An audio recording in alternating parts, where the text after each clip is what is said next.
Monica. How are you today? Good. How are you? Good. Good. We finally get to meet again. Yes. We just kept pushing it back. So what our goal was today was just to kind of go over your personal goal, which was in regards to emotional literacy, which was our focus last month, and our training as well as our small group coaching. And so now we'll have time to kind of talk about individually how that went and what your goal was and how that went, and then if we want to adjust the plan, we can adjust the plan. Okay. And we can also talk about any other frustrations you're having in the classroom that you'd like some coaching support on today. Okay. All right, so I'm looking at your action planning form, and when we talked in our group coaching, you talked about a little bit about those including those emotional literacy words into the day was making your conversations longer with the kids. Tell me more about that. So basically, acknowledging it more is kind of giving me opportunity to, like, if they are sad, like, why are you sad? Or I wonder what we can do to make you feel happier. And then, whether that be a blanket or, just maybe a change of scenery, some cuddles. So it, like, makes it more interactive with the kids. And like I said, lengthens our conversation, because it's not just, I see you're sad and that's it. Like, it kind of forces me to, like, I don't know, dig deeper. Yeah. So, I mean, I feel like that's been great. And I mean, I feel like a lot of them have become closer with me, because now I go in there and they want me to stay in there, and they get sad when I leave. Yeah. So it makes me feel good that they are recognizing that I'm, more emotionally available to them. Yeah. Yeah, that's amazing. They might not have words, but they tell us with their body and every other way that they can. Another thing I heard you mention that you noticed when you started implementing emotional literacy, that you were focusing more on responding to negative emotions, and that that one of the things maybe is that you could start recognizing more of the positive emotions in your classroom. So how did that go? Still need more practice on it, but I have noticed a little bit more, like when they're a group of them is more excited about something. So I guess I could maybe work more on, like, just individual children showing positive emotions. But I mean, like, they all get excited for lunch, so I talk about them being excited and ready to eat, and when, like, Nell's eager because she's trying to put her shirt on faster than I can put it on because she wants to eat. Or, like, when they're all playing at, like, that little musical table, when there's, like, 2 or 3 of them, they get really excited and start smiling at each other and, noticing each other. And so kind of remembering to announce that for them. Yeah. That's what they're feeling. So you're seeing lots of opportunities. Yeah. Yeah. Okay. And that's great, because now at least you're recognizing there are so many opportunities. That's fantastic. What does that sound like? What words might you use? So I know, like, for when we see friends outside, like, a lot of them will look towards the window. So I'll be like, oh, do you hear something outside that, interests you? And so when they go over there, they're, like, smiling. So, I mean, I see that, you see your friends outside playing and they're over here at the window. You seem very happy that they're interacting with you or saying hi, and kind of encouraging them back to say hi and smile. And okay. So that's one way. Yay, look at you using all those positive descriptive feedback words, just coming more naturally and just in your conversation even. Yeah, and that's what I'm saying. Using it more is making it easier for me to, like, notice it more. Because I mean, they do show me these things, so it's all about just taking that opportunity and putting the right words in there, the right language. Yeah. And then one of your goals you have on is implementing one feeling word into each routine throughout the day. So we watched your video, Changing Diapers, and you felt like he responded to just you acknowledging. Tell me a little bit about other routines that you might have tried, or talk more about the diaper changing routine. How is that going? So the diaper changing is going pretty well. I mean, for a majority of them, they've all kind of accepted that, you know, that has to happen to at least every 2 hours. So being able to kind of keep them, you know, from crying or, you know, being angry about it, with just the interactions I've already been having before has made that easier so that they're not so grumpy for our care routines. But like on the floor for free play too, like kind of being with them and on the floor, so it's helped having 2 teachers in there pretty much every day, so that we both can be on the floor and interacting with them and engaging with them. Okay, great. And then you put up emotion pictures to interact with was one of your action steps. And I know I saw a video of that too, so tell me a little bit about that. They love the pictures. When we first put them up, they just kind of tried to, I mean, not just rip them off, but like engage with them, touch them. So we kind of took that opportunity to like explain, you know, which ones they were touching, or maybe which points are the ones that we thought maybe they were feeling at the time. And kind of relating those similarities, you know, or like a couple times we brought like the more upset babies, you know, to the mirror to kind of like show them that this is what you're feeling, and you know, and it even helped just that we were able to pick them away from, you know, whatever was making them angry or upset and bring them and kind of do that individual time with them. So I mean, I feel like it's even made it easier on us to be able to have a resource to go to in our room, that we can, one, bond with the kid, and two, kind of bring more of that emotional literacy into the classroom by talking about, and not just talking, but showing them like this is what angry looks like, or this is what sad looks like, or tired when they're just rubbing their eyes. So what I'm hearing you kind of say is that it's almost like a reset, like it's almost a distraction kind of to them, to take them over, and it's kind of like a reset for you to kind of recognize that they're having an emotion, and now you have a strategy to kind of help with that, almost a redirection. Nice. Or like if they even go there themselves, because they love the mirrors, so being able to talk about, you know, them and have that individual support for them. Have you noticed that putting the pictures around the mirror, has it drawn them any more to the mirror, or about the same? I would say for the ones that can move, I mean, they're there more, or maybe not more, but longer, because then they don't just notice themselves in the mirror, but then they start to notice the things around the mirror, and then they want to touch, you know, the pictures. Or so I mean, I would say it's not more, but if anything, a little longer, because now it's just more than what they have to look at of themselves. They have other things to look at now. Nice.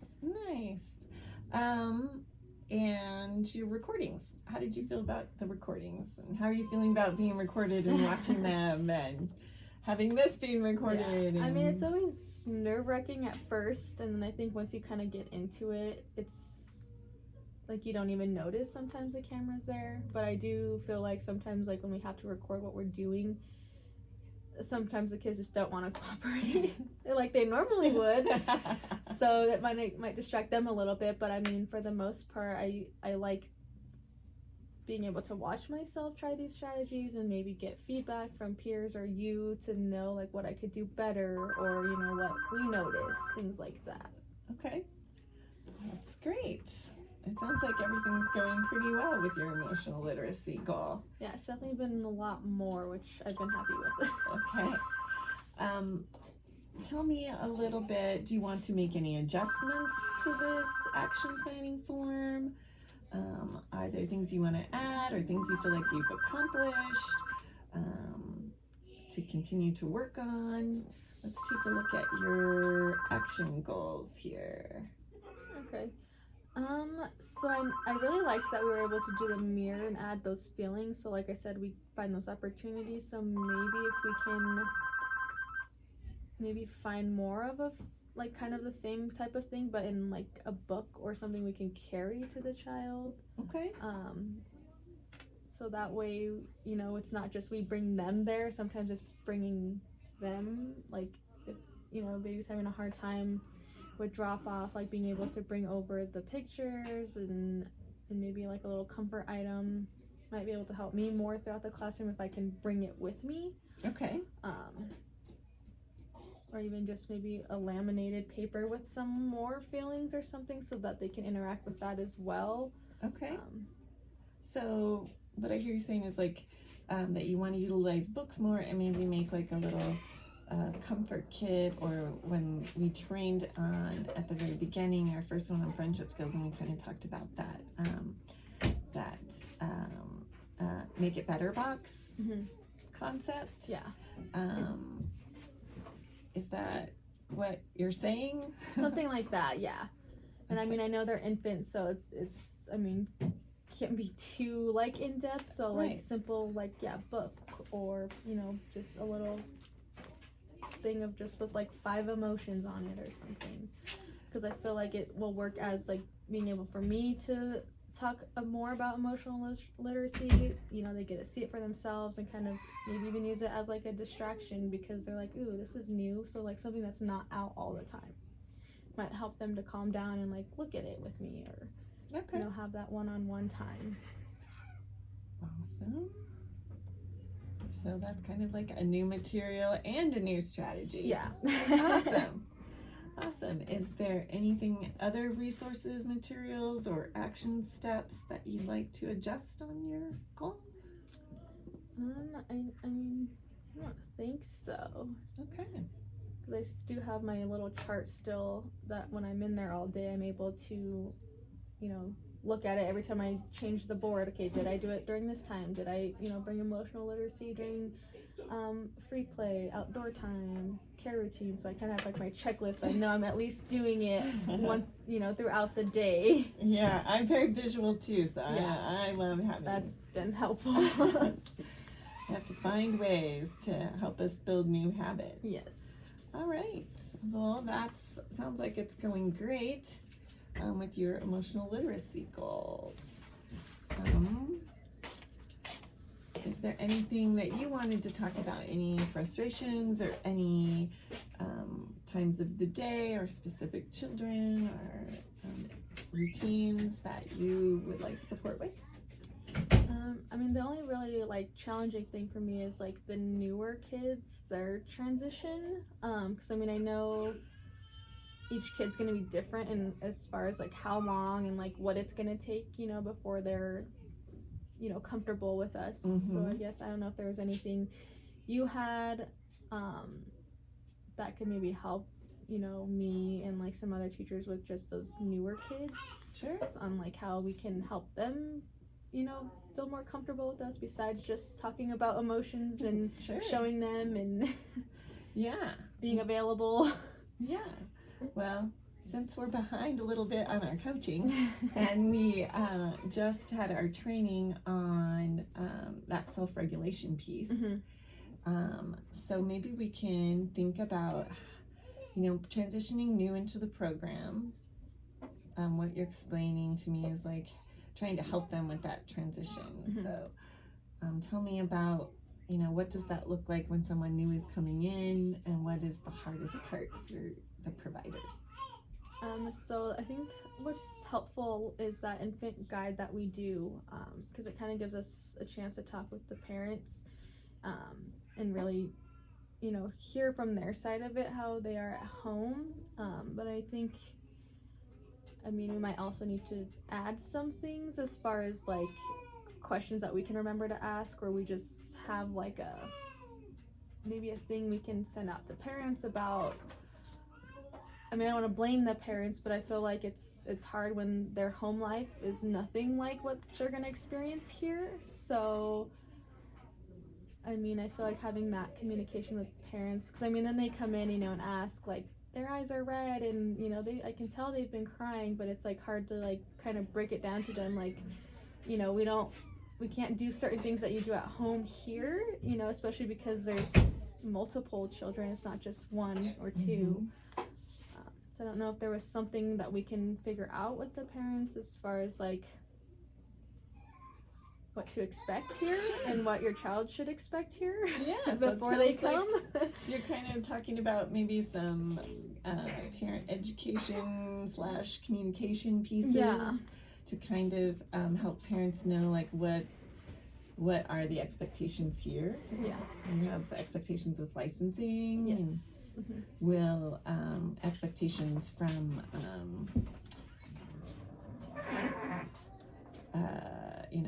Colorado Shines, Safe Sleep. Yeah, which I know we do, like the Safe Sleep one, so Mhm. parents do. I don't know that they read it, so Okay. maybe, yeah. I'm like, 'cause I know even at the tours we do go over, we tell parents like they have to be able, to sleep in their bed. We can't co-sleep or hold them to sleep, like. And they can't sleep on the Mhm. floor, and they can't sleep in equipment. Yeah, so I mean, I feel like ahead of time giving that to parents, or even like maybe putting that as a part of like our, I don't know, something that goes to parents before they even think about enrolling. Yeah. Is like, here's the expectations, and this is what your child's gonna have to learn, and you'll have to work with us. I don't want them to just feel like they have to do all the work, but I just feel like it's harder for some of these ones who are maybe held a lot at home and they don't ever do floor time. Because I mean, that's really the only thing I just struggle with, is like getting these new ones to what the expectations are here at school, because Mhm. bonding with them is like the easy part. I mean, when we do get to hold them and talk to them and read to them and sing to them, they'll enjoy that. But it's like when we have to put them down, sometimes for a few minutes, it's like hard to hear them scream. Right. Well, this new state regulation is for everybody over 1 month, tummy time 4 times a day. Yeah. So, maybe that's, you're talking about, floor time. Lots of them aren't used to that floor time. Yeah. Well, and definitely I think being consistent as well between, all the staff that are in there is going to be a key part of, what we do, because we want to make sure no matter what teacher's in there that we're all doing the same thing so that it's consistent for them. I mean, there's only ever like 2 or 3 different teachers, but Right. that we need to make sure that throughout the day, so maybe we need a checklist or something like, okay, did you do four times of 4 rounds of tummy time with this child, or Mhm. just so that we can all be on the same page, and they don't lose it when one of their favorite teachers comes in because they know they don't have to, or they're going to be held all the time.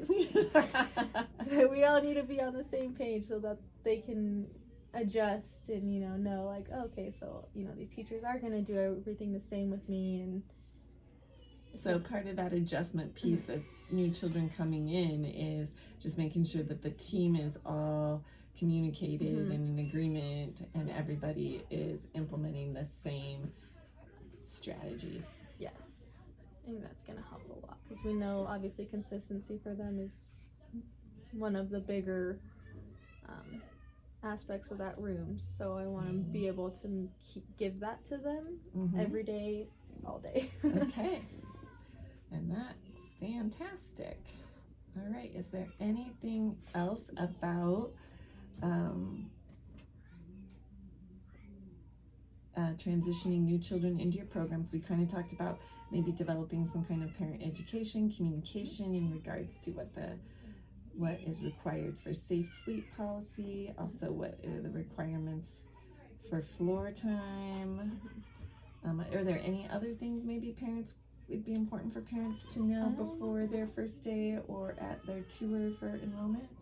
I don't think so. I know those are just like probably the 2 that I've noticed being in there that are hard transitions for the kids, or the sleeping and being on the floor. Okay. All right. And then you talked about you meet with the parents and you kind of go through a plan that maybe you'd like to develop some kind of form or tool for the team. That could be some kind of checklist or something, so that everybody is on the same page. So the morning staff and the afternoon staff, we know who's done tummy time or hasn't done tummy time, and that they need to do tummy time in the morning and in the afternoon. And that the strategies that your team is going to use for like comfort. Yeah. And like I said, even just having that 2 teachers at all times has even been amazing, because they've been a lot calmer when someone is available on the floor to them at all times. Okay. I mean, sometimes that means you have 4 babies sitting either touching you or in your lap or in your arm, but as teachers we just have to be flexible like that. So yep, sometimes there just aren't enough arms. Even if there's 2 teachers and 3 babies. Still not enough arms. And the goal of this would kind of to help kids adjust. And how could that tie to what we're getting ahead of ourselves, but a little bit, to that self-regulation piece? I mean, I think it has a lot to do with it, because once they're able to, you know, get the support from us and their parents at home, kind of gives them that sense of, okay, like, this is maybe the new norm, and then it won't be as hard for them to be able to suit themselves, or, you know that their needs are going to get met if we're both on the same page, parents and teachers. So I mean, I feel like it has a lot to do with self-regulation, because it needs to be the same for them so they can self-regulate. Okay. Yeah, that sounds great. All right, let's just kind of go through the list so that we know what materials we're going to need to help you implement both this and support this, as well as you mentioned a few things that you would like for your other goal, which was you wanted some to try some new strategies and materials utilizing books. And some new materials to use for comfort other than the things that are already in the classroom. Okay. So let's talk about what materials. So you said books. Yeah, which I know we have some, I'm sure. Right. So we can just pull out a couple books that, you know, have emotions in it, or sure. I mean, if you want to look for some, you mentioned new materials that aren't out in the classroom. Like Pyramid does have a book list that goes with each of the areas that we've trained on. Okay. So we could look at the book list for emotional literacy. Okay. And maybe there would be some great books on that list that we could get. How about your comfort basket? What kind of new materials do you think would be helpful? I mean, some kind of washable stuffy maybe. And we're talking about materials that like aren't out at all times, right? Okay. Yeah. You want to say do some kind of comfort basket kind of thing with new materials that aren't out all the time. I'm like either some kind of stuffy or like texture thing that like feels different, so that they can, you know, they are like, ooh, this is different. Or like I know they really like rattles, so maybe like a special rattle that we just put up and only bring out, you know, when we're needing to either calm down, or, you know, if they're just looking a little bored, we can bring it out. Frustration sure is one of those big emotional feelings. I don't think it matters how old you are. All right. Is there anything else you can think of that might go in your comfort basket? Maybe like a cool book, something with like, I don't know, things to do, or like maybe some more of those like fabric ones that have the little open this or pull this, or like activity, those fabric activity books. Because I feel like a lot of ones we have, like they like to play with them. I notice them in the cozy area playing with those a lot, but some ours might be like missing something in there. Okay, so maybe we need to look at getting some overall for the whole classroom. Okay, but I think that one would be really easy to be able to have that one time, and like, you know, that sounds good. And then when we're talking about the parent education piece, so do you have safe sleep materials, handouts, those kinds of things? Yes. Are you ready? Okay. And what about any communication about floor time or activity time? What takes place in your classroom? Yeah, so maybe the floor time, finding some kind of resource, or maybe even just a handout that we can go over with the parents about, like, what's expected here, you know, what we're gonna do here, so that they're not like, we just let my baby cry all day. Yes, we don't want to. But I think giving them some kind of like realization of like, okay, this is what we expect here, you know, this is what's gonna happen here, that they're gonna have to learn to, you know, do. Right. And, you know, and sometimes, you know, just like we as teachers, sometimes it's, you know, important to kind of be able to plan ahead. What do you think, how would you word this? You say sometimes you hand out the safe sleep and parents just don't read it, or don't, or, you know, don't really give it a lot of attention. Yeah. Do you think we could add something to the Floor Time resource to maybe make it more parent friendly, more apt that they might look at it? What would we put in there besides just what the requirements are? I mean,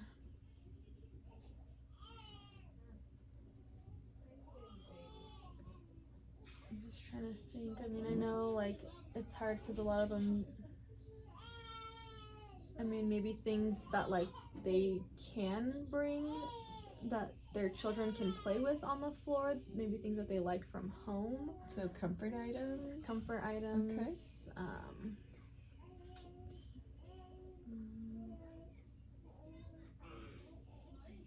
Yes, I know a lot of them. I mean, it's just kind of hard. I think it's more of just getting like them to know that like their child will be doing floor time here. So, you know, or maybe even sending them, which we do send out those like activities to do at home. So I'm sure a lot of those for the infants are going to be things to try at home. Maybe doing some of those like on the floor playing with them. So the ASQ activities that you hand out at parent-teacher conferences. Yes. Maybe utilizing some of those and part of this parent resource for encourage them to maybe get on the floor with them and try some of these activities. Okay. I mean, I just don't want it to like sound bad, like we're like you need to be on the floor with the kids. But you do. Yeah. But it will help them, and you don't know how much it will help them if you could just get them to enjoy the floor a little bit more. Right. Right. And not that they have to like play by themselves, because we're, like I said, someone's always available to them, but just for them to be able to be on the floor and like you said, self-regulate and be able to be happy on the floor with the teacher nearby. Okay. That sounds good. And what about, are there any materials that you will need? You talked about your checklist for the team, comfort strategies. What materials would you need for that? Or resources? Yeah, I'm like maybe just some kind of printout of like what we as teachers are expected to do with them, so we can kind of figure out like what age groups we have in the room, which typically is always we have one at least in every age group, so that we can do those. Trying to think what else. Maybe having like a little team meeting that we can discuss like how we're gonna implement this. I mean, because they, you know, might have some ideas that might be better than mine, because they're also in theirs with me. So yeah. So a strategy session with the team. Yeah, so that way we can be trying the same ones, or talk about them and see, you know, what we think will work, what we think won't work. But I think having what we're expected to do somewhere in the classroom, or that we could read it, or even just email it to them so they can refer to it, and then just talk about what we want to do. Okay. So just that communication piece again. Okay. So what I'm hearing is like a list of like the licensing requirements and the level 5 ERS requirements of the classroom, somewhere visual in the classroom for everyone to see. And then as step 1, so you would have that for your strategy team meeting, would be the first part of implementing this consistency with team. And then for your parent education piece, looking for some resources, also maybe coming off this list from licensing. Yeah, which, if, like you said, if it's up in their room, then we can refer them to that and be like, this is, you know, what we're working on in the classroom, you know, so if you want to try these at home.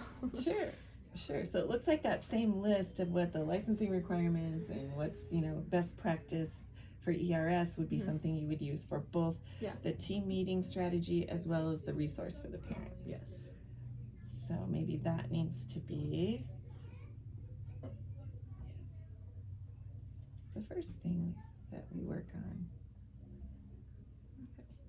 Okay. So So what resources might you need to make this list?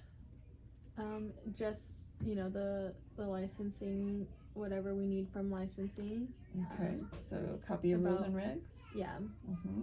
And we can pull from there, you know, because obviously the parents aren't going to want to read that whole document. So we just I don't even want to read that whole document. We just want to pick like one or two main ones that are about this goal. Mm-hmm.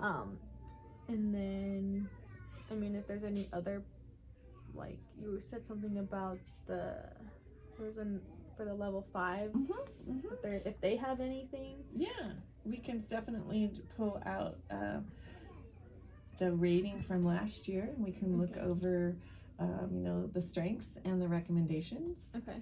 And take a look at that. So I can definitely get you a copy of the rules and regs as my follow-up, and a copy of your rating from last year from Colorado Shines. Okay. And then I can get you the book list for Pyramid. And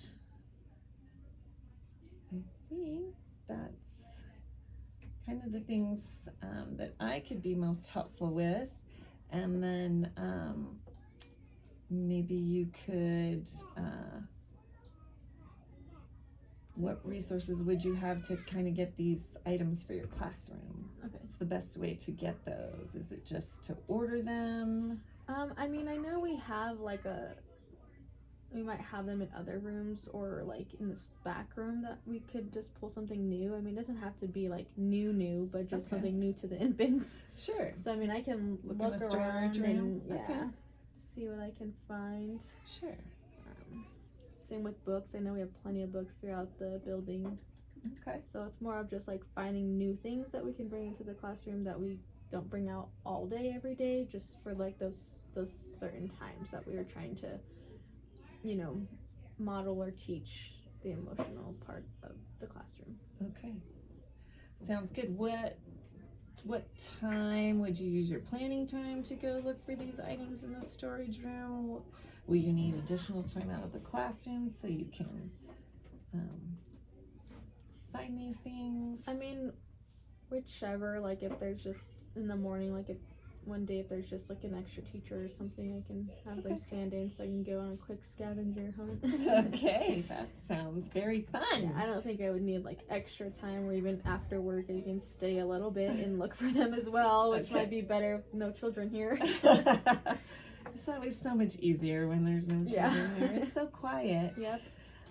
All right, well, it sounds like we've got a new goal. Okay. And still working on this goal. So we'll get, next time when we meet, we'll kind of see how it's going with your new strategies for your teaching and modeling emotions, and what supports we might need to kind of move forward with your goal of helping new children transition into your classroom.